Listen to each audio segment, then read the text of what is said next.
കൃത്യസമയത്ത് തന്നെ എത്തില്ലോ. വിളിച്ചോണ്ട് പോയിക്കോ, അല്ലെങ്കിൽ ഇവള് പറഞ്ഞ പോലെ ചെയ്യും ഞാൻ.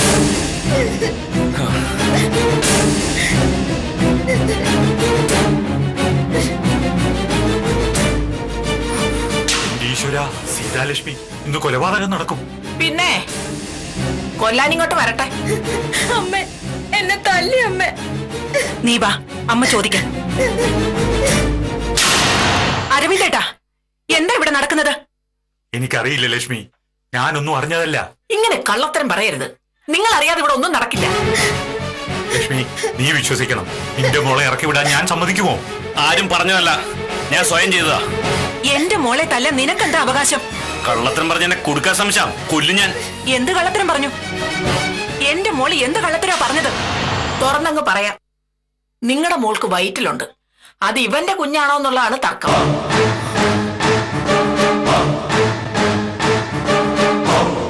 തർക്കമൊന്നുമില്ല, കൊച്ചിവന്റെ തന്നെ. നേരാണോടി? നീ ഗർഭിണിയാണോ? വാ തുറന്ന് പറ, ഗർഭിണിയാണോന്ന്.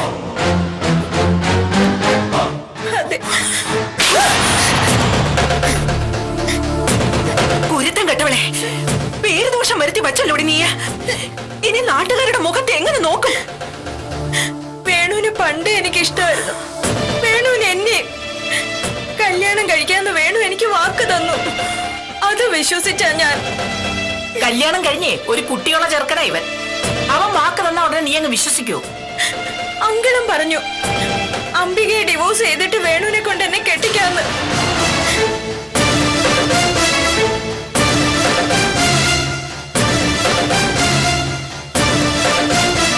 സത്യമാണ് അരവിന്ദേട്ടാ ഇതൊക്കെ? എന്ന് വെച്ചാൽ അങ്ങനെ ഒരു ആഗ്രഹം ഉണ്ടായിരുന്നു എനിക്ക്. ആഗ്രഹവും മോഹമൊക്കെ പറഞ്ഞതാ, പക്ഷെ ഇവളിങ്ങനെ ചതിക്കുന്ന എനിക്കറിയില്ല. ഞാൻ എന്ത് ചതിച്ചു? വേറൊരാളുടെ കുഞ്ഞിനെ എന്റെ കുഞ്ഞാക്കി തീർക്കാൻ ശ്രമിക്കുന്നത് ചതിയില്ലാതെ പിന്നെന്താ? അനാവശ്യം പറയരുത്. ചെറുപ്പം മുതലേ നിന്നോട് ഇത് ഇഷ്ടം ഉണ്ടായിരുന്നു ഇവക്ക്. അല്ലാതെ കണ്ട പോലെ നടന്ന പെണ്ണൊന്നും അല്ല എന്റെ മോളെ. എനിക്ക് മറ്റൊരു റിലേഷനും ഉണ്ടായിട്ടില്ല. വേണുവിനെ ഇഷ്ടമായിരുന്നു, അത് സത്യ. പക്ഷെ രാത്രി റൂമിലേക്ക് വരാന്ന് പറഞ്ഞപ്പോ വേണ്ടാന്ന് ഒരുപാട് തവണ പറഞ്ഞതാ ഞാൻ. കേട്ടില്ല. വേണു പിണങ്ങുമെന്ന് തോന്നിയപ്പോ സമ്മതിച്ചു പോയി. നേരാണോ? ഇവള് പറഞ്ഞത് നേരാണോന്ന്? അതെ സീതാലക്ഷ്മി, പുലർച്ചെയായിട്ട് ഇവനെ കാണാതായപ്പോ ഞങ്ങൾ അങ്ങ് പരിഭ്രമിച്ചു. പിന്നെ ഗീതുവിന്റെ റൂമിൽ ചെന്ന് നോക്കുമ്പോ അവിടെ കിടന്ന് ഉറങ്ങുന്നു. അച്ഛാ, നീ ഒന്നും പറയണ്ട. ഈ നിൽക്കുന്നത് എന്റെ കൂടപ്പറപ്പാ. ഇവളോടും മോളോടും നെറിയേട് കാണിക്കാൻ എനിക്ക് പറ്റില്ല. മുരളി രാത്രി കിടന്നുള്ള സത്യ, പക്ഷെ നിങ്ങൾ കരുതുന്ന പോലെ ഒന്നും സംഭവിച്ചില്ല. ഞാൻ മദ്യപിച്ചിട്ടുണ്ടായിരുന്നു, കിടന്നുറങ്ങിപ്പോയി. നല്ല ന്യായം. ആരെങ്കിലും ഇത് വിശ്വസിക്കോ? സാവിത്രി ചേച്ചി വിശ്വസിക്കുന്നുണ്ടോ? പറ. ഒരു പെൺകുട്ടിയുടെ മാനത്തിനാ ഇങ്ങനെ കണക്ക് പറയുന്നേ. ഇവൻ പറഞ്ഞത് സാവിത്രി ചേച്ചി വിശ്വസിക്കുന്നുണ്ടോ?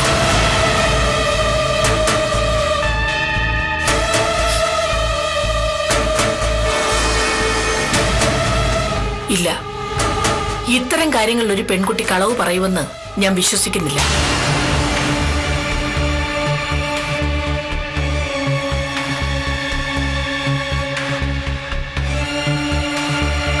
എന്നാലും ചോദിക്കാം. ഒരിക്കൽ കൂടി ഞാൻ എന്റെ മോളോട് ചോദിക്കാം. പറയടി, ഇവൻ പറയുന്നതാണോ സത്യം? അതെ. നിന്നോടല്ല ചോദിച്ചത്, ഇവളോടാ.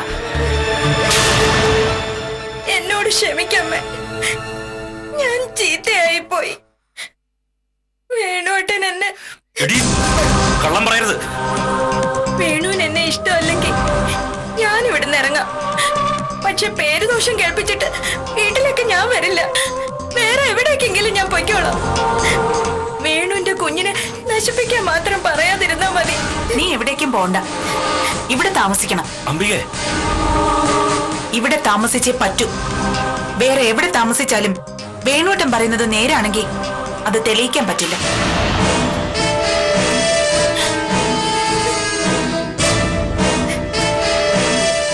നീ എവിടേക്കും പോണ്ട, ഇവിടെ താമസിക്കണം. അംബികെ, ഇവിടെ താമസിച്ചേ പറ്റൂ. വേറെ എവിടെ താമസിച്ചാലും വേണുവേട്ടൻ പറയുന്നത് നേരാണെങ്കിൽ അത് തെളിയിക്കാൻ പറ്റില്ല.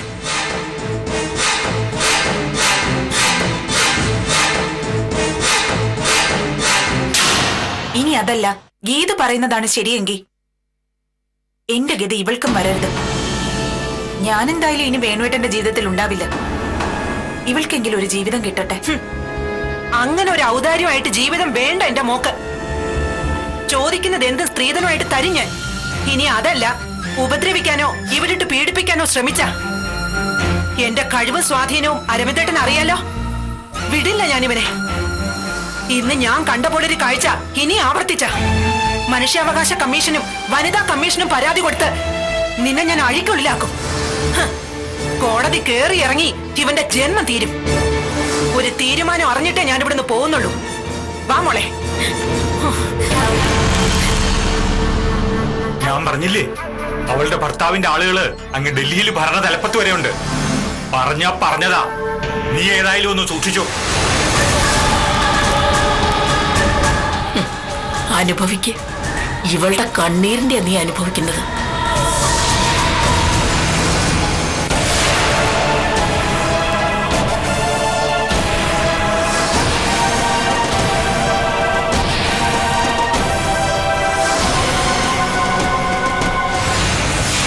അമ്മയ്ക്ക്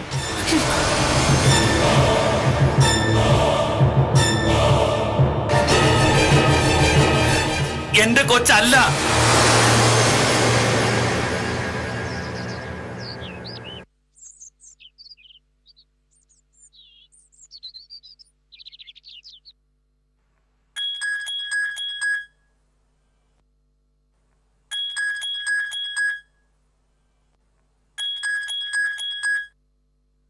ഹലോ. ആ അർജുന. ആ മനസ്സിലായി. നല്ല കാര്യം വല്ലതാണെങ്കിൽ പറഞ്ഞാൽ മതി. ഇവിടെ തലക്കല്ലെങ്കിൽ തന്നെ ഭ്രാന്ത് പിടിച്ചിരിക്കുക. മൈനയ്ക്ക് ബോധം തെളിഞ്ഞു.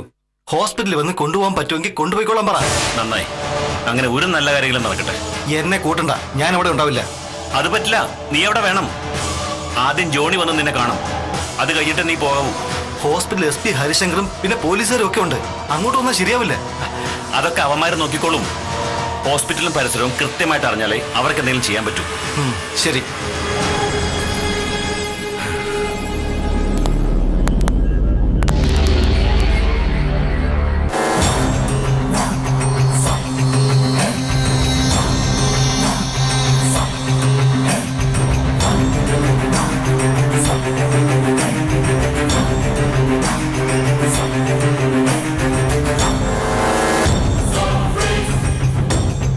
ഇവിടെയും കൂടെ അങ്ങോട്ട് കയറ്റിയാലെന്താ? ഒന്നും കിട്ടിയില്ലെങ്കിലും കുഴപ്പമില്ല.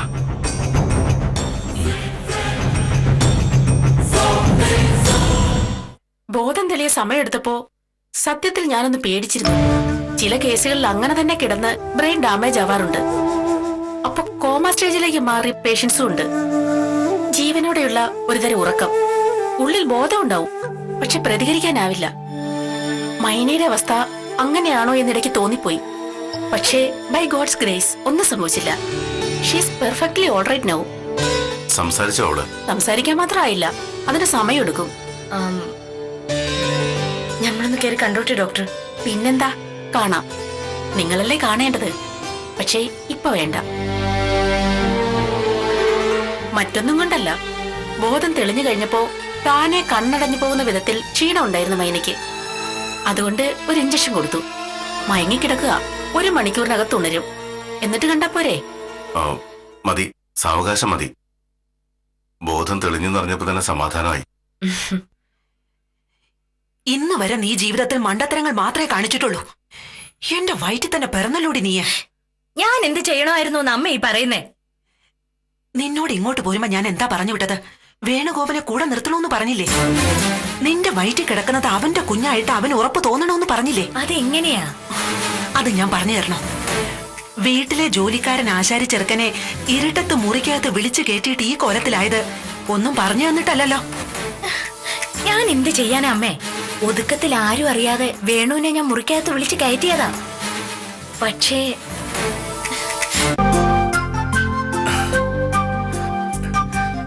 അംബികയെ ഉടനെ ഞാൻ ഉപേക്ഷിക്കും.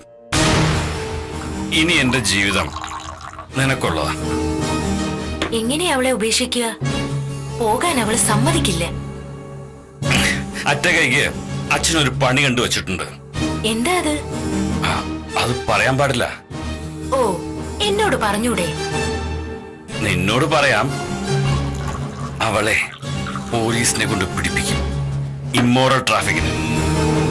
ഈ പരപുരുഷ ബന്ധം തെളിഞ്ഞാലേ എളുപ്പം ഡിവോഴ്സ് കിട്ടും. ചതിയന്മാരല്ലേ അച്ഛനും മോനും? നിന്നെ ചതക്കില്ല ഗീതു. നീ എന്റെ പൊന്നാ. ദാ, നീ ഒന്നുകൂടെ ഒഴിച്ചേ. ഇനി മതി കുടിച്ചത്. ഒന്നുകൂടെ, അത് മതി.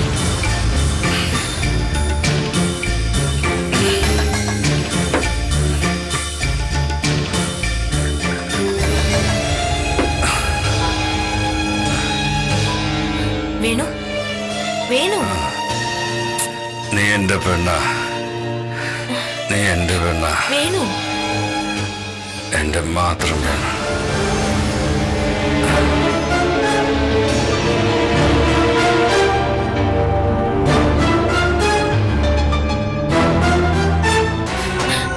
കള്ളു കുടിച്ചിട്ട് ലെക്ക് കേട്ട് ഉറങ്ങിയതിന് ഞാൻ എന്ത് ചെയ്യാനാ? എന്നിട്ട് ഇവിടെ എല്ലാരെയും ഞാൻ വിശ്വസിപ്പിച്ചു വേണുന്റെ കുഞ്ഞു തന്നെയാണെന്ന്. അതുകൊണ്ട് എന്താ കാര്യം? വേണു വിശ്വസിച്ചില്ലല്ലോ. അവനറിയാലോ സത്യം. അതിനിപ്പോ എന്ത് ചെയ്യും? ഇത് അബോർട്ട് ചെയ്യാൻ പറ്റില്ലെന്ന് ഉറപ്പാണോ? പിന്നല്ലാതെ. എന്തെങ്കിലും ഒരു വഴി ഉണ്ടായിരുന്നെങ്കിൽ ഇവിടെ വന്ന് ഇങ്ങനൊരു കള്ളത്തരം കാണിക്കുമായിരുന്നോ? ഡോക്ടറോട് കൃത്യമായിട്ട് ചോദിച്ചാ ഞാൻ. അബോർഷൻ നടക്കില്ല. നടത്തിയ അത് ബോഡിക്ക് ദോഷം ചെയ്യും. മിക്കവാറും യൂട്രസ് റിമൂവ് ചെയ്യേണ്ടി വരും. അങ്ങനൊരു റിസ്ക് എന്തായാലും എടുക്കാൻ പറ്റില്ല. പിന്നെ എന്ത് ചെയ്യും? എന്നോടാണോ ചോദിക്കുന്നേ? ഇതൊക്കെ നേരത്തെ ആലോചിക്കണമായിരുന്നു. ഒരുത്തിനെ പ്രേമിച്ചപ്പോ നോക്കിയും കണ്ടും വേണ്ടായിരുന്നോ ഇതൊക്കെ? താണ ജാതിക്കാരനായതോ പോട്ടെ, ഒരു ജോലിയുണ്ടോ അവന്? വിദ്യാഭ്യാസം ഉണ്ടോ? ഒരു നല്ല കുടുംബത്തിൽ പിറന്നതാണോ? ഇത്തിരി വെളുപ്പും ശേലും കണ്ടപ്പോ നീ അങ്ങ് ഇളകിപ്പോയി. ഞാൻ ആ ചെറുക്കനെ പ്രേമിച്ചിട്ടൊന്നുമില്ല. പിന്നെ ചുമ്മാ രസത്തിന് ഓരോന്ന്. അതിപ്പോ ഇങ്ങനെ ആവുമെന്ന് ഞാൻ വിചാരിച്ചോ? എന്റെ വായിൽ നല്ല സരസ്വതി വരുന്നുണ്ട് കേട്ടോ. 10 16 വയസ്സായ കുട്ടികൾക്ക് വരെ അറിയാം എന്താ എങ്ങനെയൊക്കെ വേണോന്ന്. ഇക്കാലത്ത് ഇങ്ങനെ അബദ്ധം പറ്റുന്ന ഒരു പെൺകുട്ടി ഉണ്ടാവില്ല.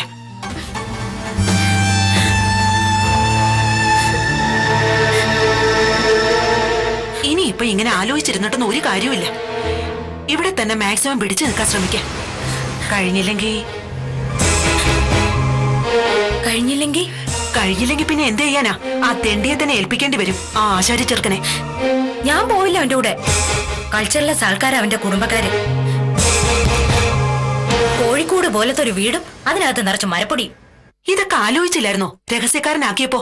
ഇനി അത് എപ്പോഴും പറയണ്ട. എന്റെ കഷ്ടകാലത്തിന് ഇങ്ങനെയൊക്കെ സംഭവിച്ചു പോയി. ഇനി ഞാൻ ഇവിടെ തന്നെ പിടിച്ചു നിന്നോളാം. ആ അംബികയും കുഞ്ഞിനെ എങ്ങനെയെങ്കിലും ഒഴിവാക്കി വിടാൻ നോക്ക്. വേണം ഒരു പുളിങ്കൊമ്പ. വിടണ്ട. അരവിന്ദേട്ടന്റെ സ്വത്തിന് മുഴുവൻ അവകാശി അവനാ. പണം നമുക്ക് വേണ്ട, എന്നാലും അന്തസ്സ് നോക്കണ്ടേ? എന്നെ സ്നേഹിക്കുകയും സംരക്ഷിക്കുകയും ഒന്നും വേണ്ട. ഒരു താലി കെട്ടി കിട്ടിയാ മതി. പേരിനൊരാളെ വേണം, അത് മതി. നീ ശ്രമിക്കേ. അമ്മ എല്ലാവരെയും അത്യാവശ്യം പേടിപ്പിച്ച് നിർത്തിയിട്ടുണ്ട്. അരവിന്ദേട്ടൻ ഞാൻ പറയുന്നത് പോലെ കേൾക്കും. സാവിത്രി ചേച്ചിയുടെ കാര്യ ആ സംശയം. അവരെ കൂടി ഒന്ന് സമ്മതിപ്പിച്ച് കിട്ടിയ വേണുവിനെ കൊണ്ട് ബലമായിട്ടാലും കെട്ടിക്കാം.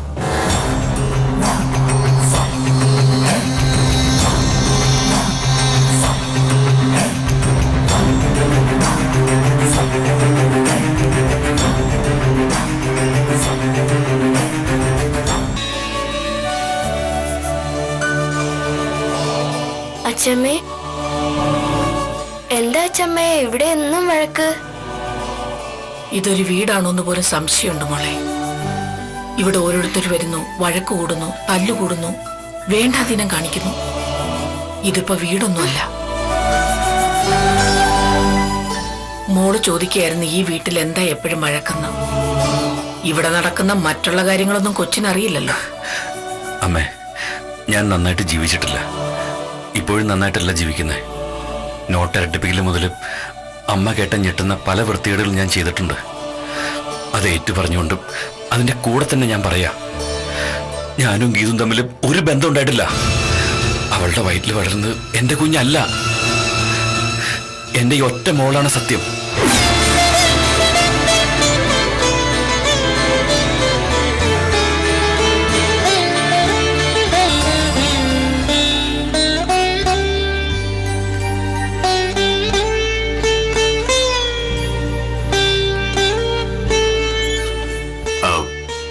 ഉണർന്നോ സിസ്റ്ററെ? മയക്കം വിട്ടുമാറിക്കൊണ്ടിരിക്കുന്നു.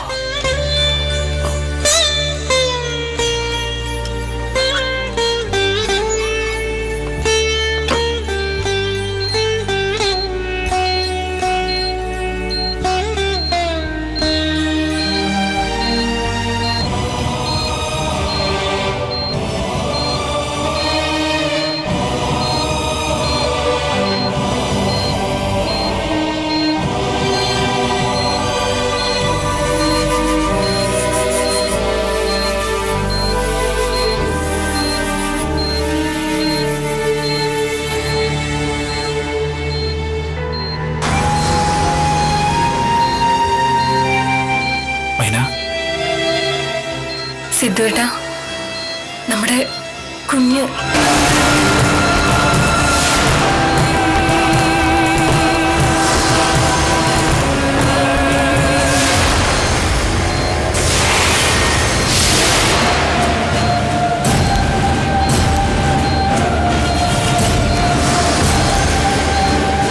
ഒരു കുഞ്ഞ് സിദ്ധാർത്ഥൻ അല്ലേ?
മയക്കത്തില ഗൗരി, ഉണർന്നിട്ടില്ല. കുറച്ച് കഴിഞ്ഞു പോയാൽ മതി.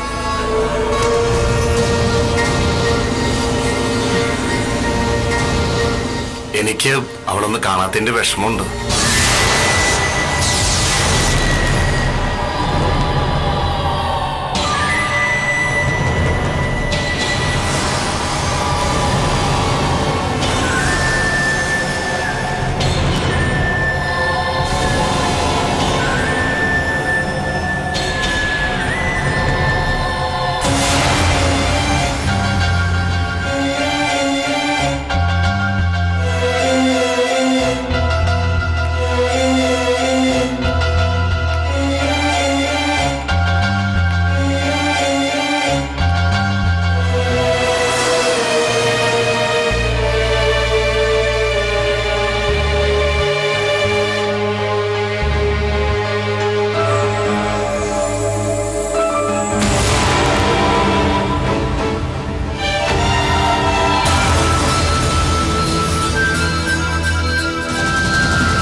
സിദ്ധുവേട്ടാ, നമ്മുടെ കുഞ്ഞ്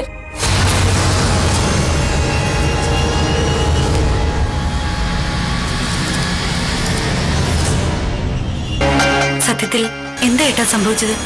സ്റ്റെയർ കേസിൽ നിന്ന് കാലുതെറ്റി വീണുന്ന ആശയും മുത്തച്ഛനും പറഞ്ഞത്. അത് വിശ്വസിക്കാമോ? ആദ്യം എനിക്കൊരു സംശയം ഉണ്ടായിരുന്നു. പിന്നെ ബോധം തെളിഞ്ഞപ്പോ മൈനെ അത് തന്നെ പറഞ്ഞു. എന്നിട്ടിപ്പോ എങ്ങനെയുണ്ട് അവൾക്ക്? She's normal now. പേടിച്ച പോലെ കുഴപ്പമൊന്നുമില്ല. കുഞ്ഞിന് അബോട്ടാവുന്ന ആദ്യം ഡോക്ടർ വിചാരിച്ചത്. ആയില്ല.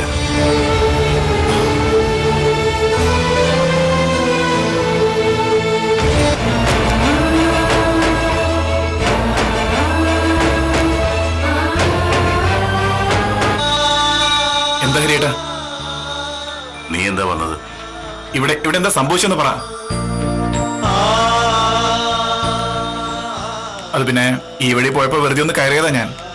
പക്ഷേ ഹരിയേട്ടൻ അടുത്തേക്ക് ചെല്ലാൻ പറഞ്ഞ് കരഞ്ഞുകൊണ്ട് പോയത് എന്തിനാ മൈന?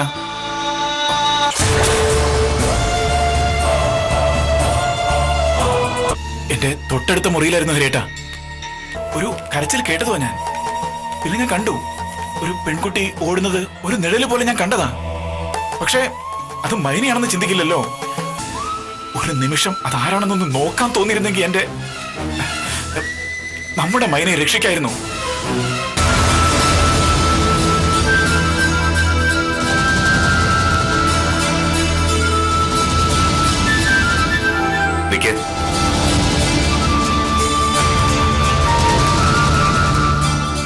മൈന നീയുമായിട്ട് എന്താ ബന്ധം? മൈന ഇപ്പൊ നിന്റെ ഭാര്യയാണോ? ഇതെന്താ ഇപ്പൊ ഇങ്ങനൊരു ചോദ്യം? എനിക്കറിയണം. നിന്റെ കൂടെ ഭാര്യയായിട്ട് ജീവിക്കാനാണോ അവൾ ഇറങ്ങിപ്പോകുന്നത്? പിന്നല്ലാതെ. എന്നിട്ട് ഭാര്യ ഭർത്താക്കന്മാരെ പോലെയാണോ നിങ്ങൾ ജീവിക്കുന്നത്?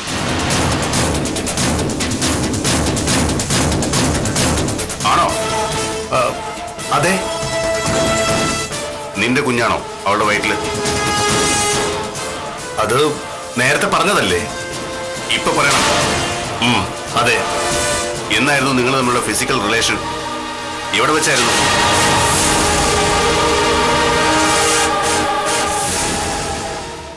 നിന്നെ കണ്ടാൽ പേടിച്ചു വിറയ്ക്കുന്ന മൈന എന്തുകൊണ്ട് നിനക്ക് വഴങ്ങി? അത് ഒരു പ്രത്യേക സാഹചര്യത്തില്. അർജുന, നീ ഒരുക്കുന്ന തമാശക്കളിയിലെ ബഫൂണല്ല ഞാൻ. വ്യക്തമായ ഉത്തരങ്ങൾ എനിക്ക് ആവശ്യമാണ്. നിന്റെ ഉദ്ദേശം എന്താണെന്ന് കൃത്യമായിട്ട് എനിക്കറിയണം. ഇല്ലെങ്കിൽ എന്റെ തീരുമാനങ്ങൾ നിനക്കെതിരായിരിക്കും.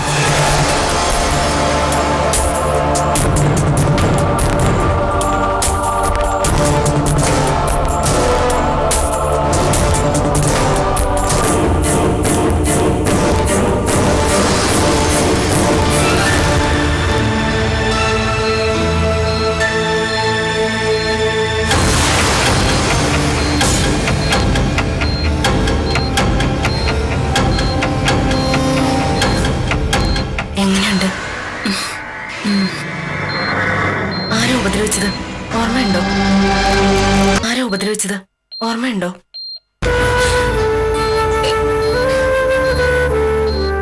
എനിക്ക് പേടിയാവോ ഗൗരിജി? എന്നെ കൊന്നേനെ ഇവര്. പേടിക്കുന്നത് എന്തിനാ? ഇവിടെ ഞങ്ങളെല്ലാരും ഇല്ലേ? റിലാക്സ്. ഒരുപാട് സംസാരിപ്പിക്കണ്ട. ഇതുവരെ ഭയം വിട്ടുമാറിയിട്ടില്ല. അത് ഹൃദയമിടിപ്പിനെ ബാധിക്കുന്നുണ്ട്. എന്റെ കുഞ്ഞിന് കുഴപ്പമൊന്നുമില്ല. വിഷമിക്കാതിരിക്കൂ.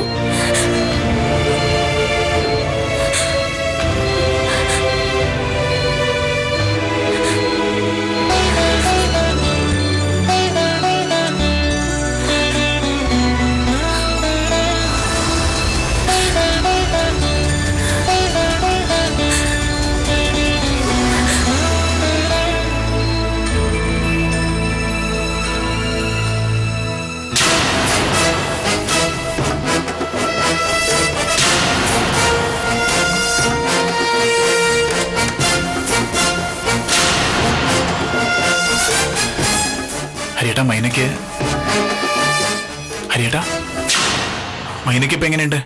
She's okay. ഞാനൊന്ന് കയറി കാണട്ടെ. ഐസിയുലല്ലേ? ഇപ്പൊ റൂമിലേക്ക് കൊണ്ടുവരും. അപ്പൊ കാണാലോ. റൂമിലേക്ക് മാറ്റുമോ? ഇപ്പോ ഒരു അരമണിക്കൂറിനുള്ള ഷിഫ്റ്റ് ചെയ്യും. എടുത്ത് കയറി കണ്ടോ? ഞാനിപ്പോ കണ്ടിട്ട് വരിക. She's perfectly all right. പക്ഷേ എന്തോ ഒരു ഭയം ഉണ്ട് അവൾക്ക്.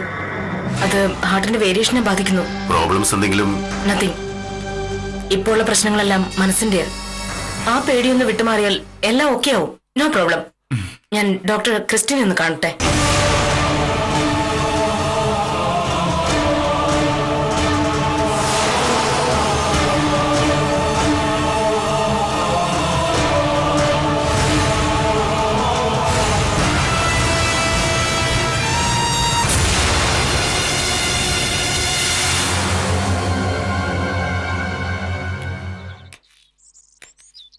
എന്താ അർജുന സംഭവിച്ചത്? സംഭവിച്ചില്ല, പക്ഷേ സംഭവിക്കുന്ന ഹരിശങ്കറിന്റെ മുഖം പറയുന്നുണ്ട്. നീ കാര്യം പറ. എന്റെ കുട്ടി തന്നെയാണോ മൈനയുടെ വയറ്റിൽ വളർന്നതെന്ന് ഹരിശങ്കർ ആവർത്തിച്ചു ചോദിച്ചു. മൈനയോട് ഞാൻ കാണിക്കുന്ന സ്നേഹം സത്യമാണോ എന്ന് സംശയമുള്ള തരത്തില് മറ്റു ചില ചോദ്യങ്ങളും. അതിനൊക്കെ ഉത്തരം പറയാവുന്നല്ലേ ഉള്ളൂ. അല്ല, അതൊരു പോലീസുകാരന്റെ ചോദ്യം ചെയ്യലായിരുന്നെങ്കിൽ പറഞ്ഞു നിൽക്കായിരുന്നു. ഇതങ്ങനെയല്ല, ഉള്ളിൽ തട്ടിയുള്ള ചോദ്യങ്ങളാ. എനിക്ക് ഒരു സംശയം തോന്നുന്നുണ്ട് വേണു. എന്താ? ബോധം തെളിഞ്ഞപ്പോ മൈന ഹരിശങ്കറിനോട് എന്തോ പറഞ്ഞിട്ടുണ്ട്. അത് ഉറപ്പായിട്ട് എനിക്കെതിരാ. എന്നുവെച്ചാ? ഹോസ്പിറ്റലിൽ നിന്ന് ഡിസ്ചാർജ് ആയാൽ മൈന എനിക്കൊപ്പം വീട്ടിലേക്ക് വരില്ല വേണു. ഹരിശങ്കറിനെ തെറ്റിദ്ധരിപ്പിക്കുന്ന ഒറ്റ പേടി കൊണ്ട് അവൾ എന്റെ വീട്ടിൽ താമസിച്ചത്. പിന്നെന്തോ മാർഗം കണ്ടുപിടിച്ചിട്ടുണ്ട് ഹരിശങ്കർ. അല്ലെങ്കിൽ നിന്റെ വീട്ടിലേക്കല്ലല്ലോ, മൈനയെ ഹോസ്പിറ്റലിൽ നിന്ന് കടത്തിക്കൊണ്ടുവന്നല്ലേ വിചാരിച്ചത്? അത് നടക്കില്ലെന്ന് എനിക്ക് നല്ല ബോധ്യമുണ്ടായിരുന്നു. പകരം ഒരു സത്യം പറയട്ടെ വേണു, അവളെ വിട്ടുകൊടുക്കുന്നതിന് പൂർണ്ണ സമ്മതം എനിക്കുണ്ടായിരുന്നില്ല. കാറിൽ അവർ കൊണ്ടുപോകുമ്പോഴും എങ്ങനെങ്കിലും രക്ഷപ്പെട്ടേന്ന് ആഗ്രഹിച്ചിരുന്നു. രക്ഷപ്പെട്ടു കഴിഞ്ഞപ്പോ ഇനി വിട്ടുകൊടുക്കണ്ടെന്ന് എന്റെ മനസ്സ് പറയുന്നു. അങ്ങനെ എന്താ ചെയ്യേണ്ടതെന്ന് വ്യക്തമായിട്ട് രൂപമില്ലാതെ വിഷമിക്കായിരുന്നു ഞാൻ. കൂടെ നിന്നിട്ട് ചതിക്കായിരുന്നല്ലേ നീ? ചതിക്കില്ല, കൃത്യമായിട്ട് കാര്യം പറയും. എന്നിട്ട് ഇപ്പൊ എന്താ തീരുമാനം? ആർക്ക് വിട്ടുകൊടുത്താലും ഹരിശങ്കർ ഞാൻ അവളെ വിട്ടുകൊടുക്കില്ല. ഗർഭിണിയാണെന്ന് അറിഞ്ഞപ്പോ അറപ്പ് തോന്നേണ്ടതാ. എന്നിട്ടും വെറുത്തില്ല ഞാൻ. ഇനി എനിക്ക് വേണ്ട. ജോണിയെ വിളിച്ച് പറയൂ, എന്ത് സഹായത്തിന് ഞാനുണ്ട്. കൊണ്ടുപോട്ടെ.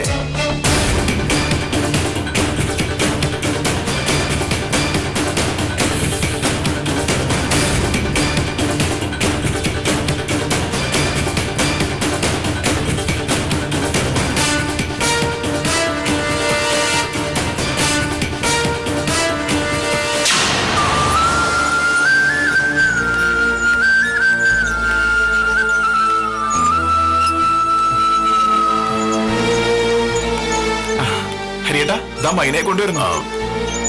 റൂമിലാക്കട്ടെ, തിരക്കൂട്ടണ്ട.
ഹരിയേട്ടൻ വാ, നമുക്കൂടെ പോവാം.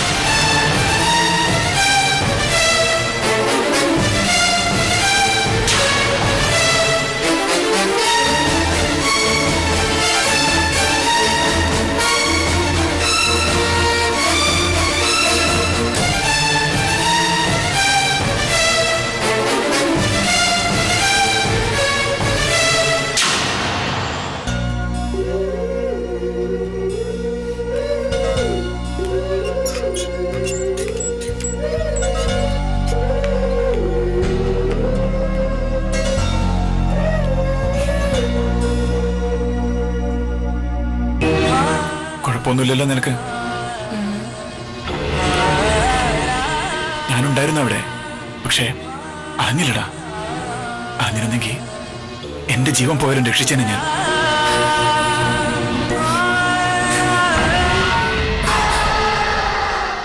ഏട്ടൻ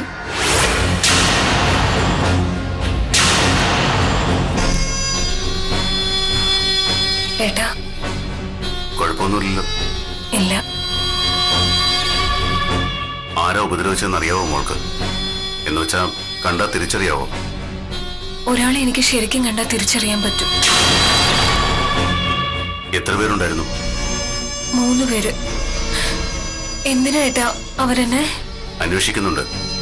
ആരാ എന്താന്നൊക്കെ കണ്ടുപിടിക്കാം. ഏട്ടനറിയാതെ ഇവിടെ പലതും സംഭവിക്കുന്നുണ്ട്. ഏട്ടന്റെ പിടിപ്പേടല്ലത്. കൊടുക്കുന്ന സ്നേഹത്തെ മുതലെടുക്കുന്ന ഇതും കണ്ടുപിടിക്കും ഏട്ടൻ.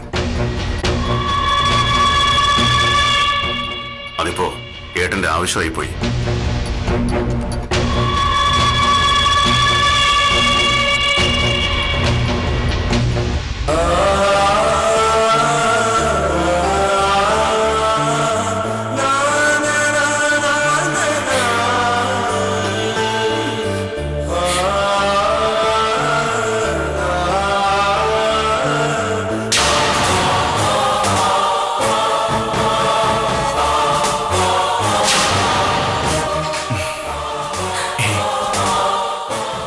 ഒന്നുമില്ല.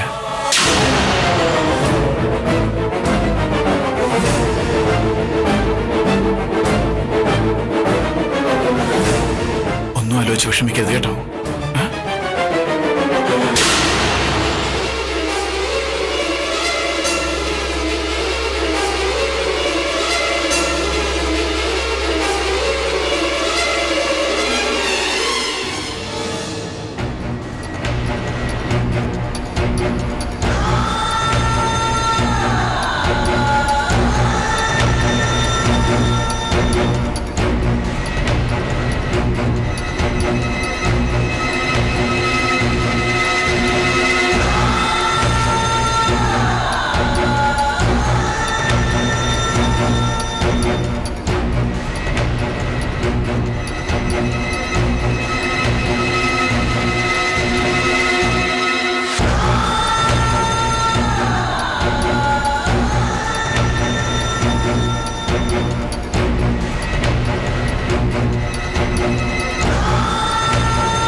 മൈനെ, എന്താ നടന്നെന്ന് പോലും എനിക്കറിയില്ല.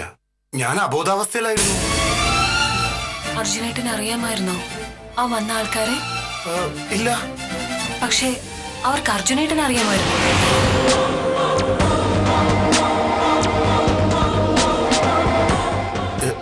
എങ്ങനെ? അതെനിക്കറിയില്ല. പക്ഷേ അവരുടെ സംസാരത്തിൽ നിന്ന് എനിക്ക് മനസ്സിലായി അർജുനേട്ടനെ അവർക്ക് അറിയാമെന്ന്. എനിക്കറിയില്ല മൈനെ. എന്താ സംഭവിച്ചെന്ന് എനിക്ക് മനസ്സിലാവണില്ല. എനിക്കൊന്നും ചെയ്യാൻ കഴിഞ്ഞില്ലെന്നുള്ള സങ്കടം മാത്രമേ ഉള്ളൂ. സങ്കടപ്പെടണ്ട.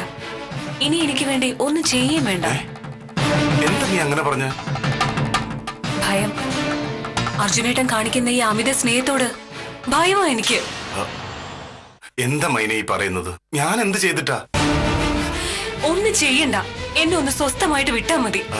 മൈനെ പ്ലീസ്.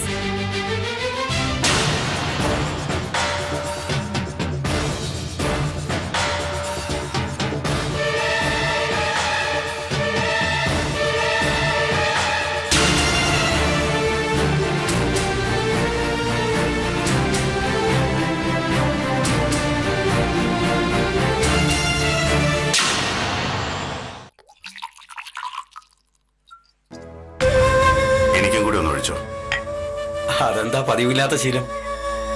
കഴിക്കാറുണ്ടല്ലോ വല്ലപ്പോഴും. അത് നീ സന്തോഷം വരുമ്പോഴല്ലേ കഴിക്കൂ. ഇന്ന് അങ്ങനെയല്ല. അത് ഈ മുഖം കണ്ടാ അറിയാം. വല്ലപ്പോഴും നീ എന്നെ കാണാൻ വരുന്നതിന് അതിന് തക്കതായ കാരണങ്ങൾ ഉണ്ടാവണമല്ലോ. ഞാനൊന്നും പറയാൻ വന്നതല്ല. പറയാനില്ലാത്തോണ്ടല്ല, ഇപ്പൊ എന്റെ മനസ്സിനോട് പോലും ഞാനത് പറയുന്നില്ല. മതി സാറേ, ചതിക്കപ്പെട്ടാൽ എന്ത് ചെയ്യണം? കാത്തിരിക്കണം. എന്തിന്? എല്ലാവർക്കും ഉണ്ട് ഓരോ സമയം. നിനക്കും എനിക്കും ഒക്കെ ഈ സമയം ബാധകമാണ്. ഒറ്റുകൊടുത്തവനും ചതിയിൽപ്പെടുത്തിയവനും ഒരു സമയമുണ്ട്. അത് കഴിയുമ്പോ ചെയ്ത തെറ്റുകൾ തിരിച്ചടിച്ചു തുടങ്ങും. യൂദാസിനും ഉണ്ടായിരുന്നൊരു കാലം, ക്രിസ്തുവിനും ഉണ്ടായിരുന്നൊരു കാലം. ഇതങ്ങനെയല്ല സാർ. ചതിക്കപ്പെട്ടത് ഞാനാ. ചതിച്ചവർ എനിക്കേറെ വേണ്ടപ്പെട്ടവരും. അവർക്കെതിരെ ഞാൻ ഒന്നും ചെയ്യില്ല. ചെയ്താൽ പിന്നെ ഞാനില്ല. കുടുംബ ബന്ധങ്ങളിൽ തളച്ചിടുന്നത് ഒരു സുഖം, പുറത്തു കിടക്കുന്നത് അതിലേറെ സുഖം. ഞാൻ പുറത്തു കിടന്നവനാ. ഭാര്യയും മക്കളും ആവശ്യങ്ങളെല്ലാം കഴിഞ്ഞപ്പോ ഉപദേശം തുടങ്ങി. അവസാനം പുണ്യാളനാക്കും പുൽക്കൂട് പണിയും ഉറപ്പായപ്പോ ബന്ധങ്ങളുടെ കെട്ടുപൊട്ടിച്ച് പുറത്തിയാടി. നിനക്കേതാ വേണ്ടത്? എനിക്ക് വേണ്ടത് കുടുംബം, സ്വസ്ഥതയും സമാധാനവും ഉള്ള കുടുംബം. പക്ഷേ അതിന് കിട്ടില്ല. ഈ ആറ്റിറ്റ്യൂഡാ തെറ്റ്. ഞാൻ കുടുംബം ഇട്ടെറിഞ്ഞു പോന്നത് എന്റെ സമാധാനത്തിനു വേണ്ടിയാ. മക്കളെയെല്ലാം ഒരു കരക്കെത്തിച്ച ശേഷം അവരെ അനുസരിച്ച് ജീവിക്കാൻ കഴിയാത്തത് കൊണ്ട് പുറത്തിയാടി. 2 മാസം കൂടി കഴിഞ്ഞ പോലീസ് കുപ്പായം കൂടി അഴിച്ചു വയ്ക്കാം. സുഖം സ്വസ്ഥം. നമ്മൾ എന്താ പറഞ്ഞു വന്നത്? ആറ്റിറ്റ്യൂഡ്.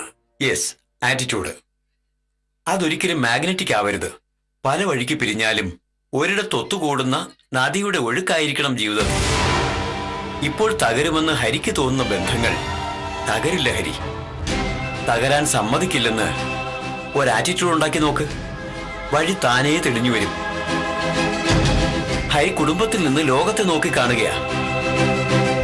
മറിച്ച് ഈ ലോകത്തെ ദുഃഖങ്ങളും ദുരിതങ്ങളും കണ്ടിട്ട് കുടുംബത്തിലേക്ക് നോക്ക്. ഏത് പ്രശ്നവും സോൾവ് ആവും. അധികം പേരും പെണ്ണിനും പണത്തിനും മദ്യത്തിനും ഒക്കെ പുറകെ പോകുന്നത് മനസമാധാനത്തിന് വേണ്ടിയാ.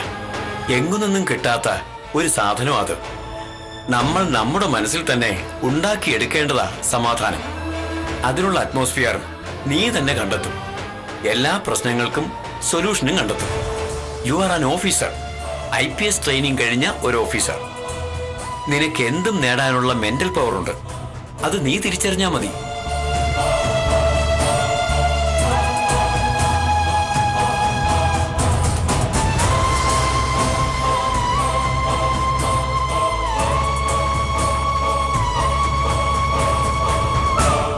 മൈനയ്ക്ക് ശരിക്കും സുഖമായ സ്ഥിതിക്ക് ഇനി ഡിസ്ചാർജ് ചെയ്തേക്കും അല്ലേ? ചെയ്തേക്കും. ഇനിയെങ്കിലും അവക്ക് സ്വസ്ഥമായിട്ടൊന്ന് ജീവിക്കാൻ കഴിഞ്ഞാൽ മതിയായിരുന്നു. അതൊരിക്കലും നടക്കില്ല Sidhu.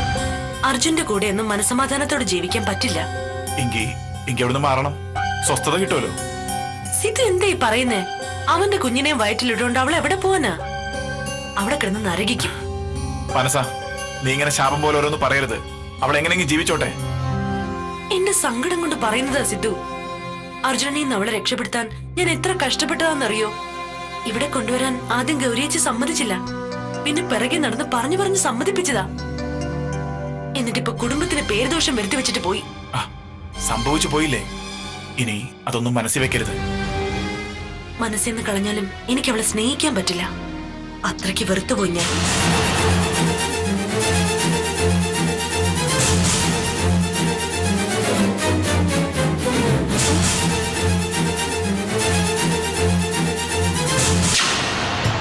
Who is the first Prime Minister of India? ആരാ? നെഹ്റു. ഫുൾ നെയിം പറ. Jawaharlal Nehru. Who is the first President of India? അമ്മ, അത് എന്തൊരു പേരല്ലേ? എന്തോ ഒരു പേരോ? എത്ര പ്രാവശ്യം പറഞ്ഞു തന്നതാ? അതെന്റെ മനസ്സിൽ നിൽക്കുന്നില്ല. അവസാനം പ്രസാദ് അല്ലേ? Doctor S Rajendra Prasad. ഇനി നിന്നെക്കൊണ്ട് ഞാൻ ഇമ്പോസിഷൻ എഴുതിക്കും. അതേനെ, രാജേന്ദ്ര പ്രസാദ്. കണക്കാ. മോള് വായിച്ചു പിടിക്കാം.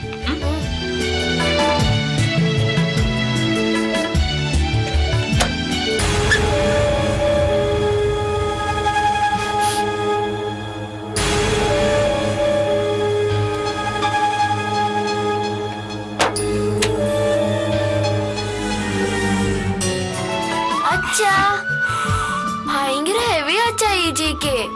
അമ്മയ്ക്കാണെങ്കിൽ പഠിപ്പിക്കുമ്പോ ദേഷ്യം വരും. അച്ഛൻ ഒന്നിടയ്ക്ക് പറഞ്ഞരോ? ഇന്ന് അച്ഛനെ കൊണ്ട് വയ്യ, നാളെ ആവട്ടെ. ഇന്നിന് മതി, മോള് പോയി കിടന്നു. എന്താ ഒരു സ്മെല്ല്? മദ്യം കഴിക്കാൻ ശ്രമിച്ചതാ, നടന്നില്ല. ശ്രമിച്ചോ? എന്തിന്? എന്തിനോ? ഇനി അതിന്റെ ഒരു കുറവും കൂടിയല്ലേ ഉള്ളൂ ഈ വീട്ടില്. അതെ, ബാക്കിയെല്ലാമായി. ഇതും കൂടി ആവട്ടെ. ഒരുപാട് കഴിച്ചോ? കുടിച്ചെങ്കിൽ എത്ര നന്നായിരുന്നു. ഹരിക്കിത് എന്തിന്റെ കുഴപ്പോ? കുടിച്ചാടി വരാൻ മാത്രം ഇവിടെ ഇപ്പൊ എന്താ സംഭവിച്ചേ? ഗൗരിച്ച് എന്തോ ഈ പറയുന്നേ? എന്തെങ്കിലും സംഭവിച്ചാലേ മനുഷ്യൻ മദ്യപിക്കും? ഏട്ടൻ കുടിച്ചിട്ടൊന്നുമില്ല. വല്ലപ്പോഴും ഒരു കമ്പനിക്കല്ലാതെ ഏട്ടൻ കഴിക്കാറില്ലല്ലോ. നിങ്ങളൊക്കെ കൂടിയാ വഷളാക്കുന്നത്.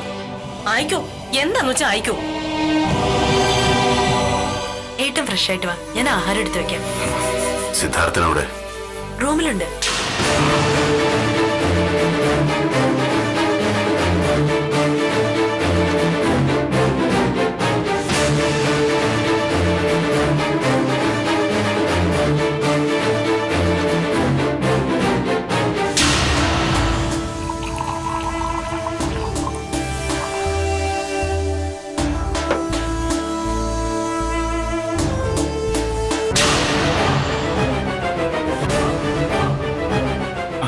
ഏട്ടൻ വന്നതേ ഉള്ളൂ.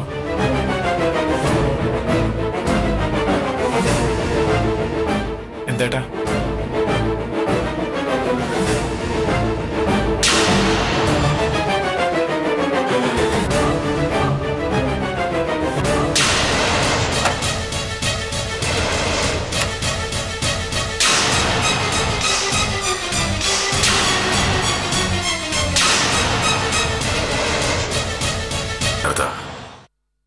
മാനസ നിന്റെ ആരാണ്? എന്താ? മാനസ നിന്റെ ആരാണെന്ന്? എന്റെ ഭാര്യ. അപ്പോ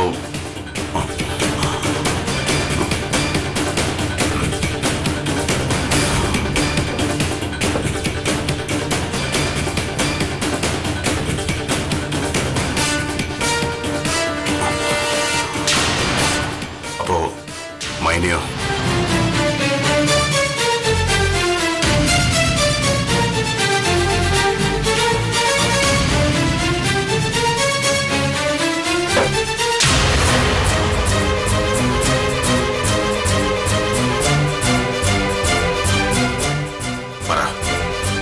നിന്റെ ആരാ മൈന? എന്റെ ആരുമല്ല.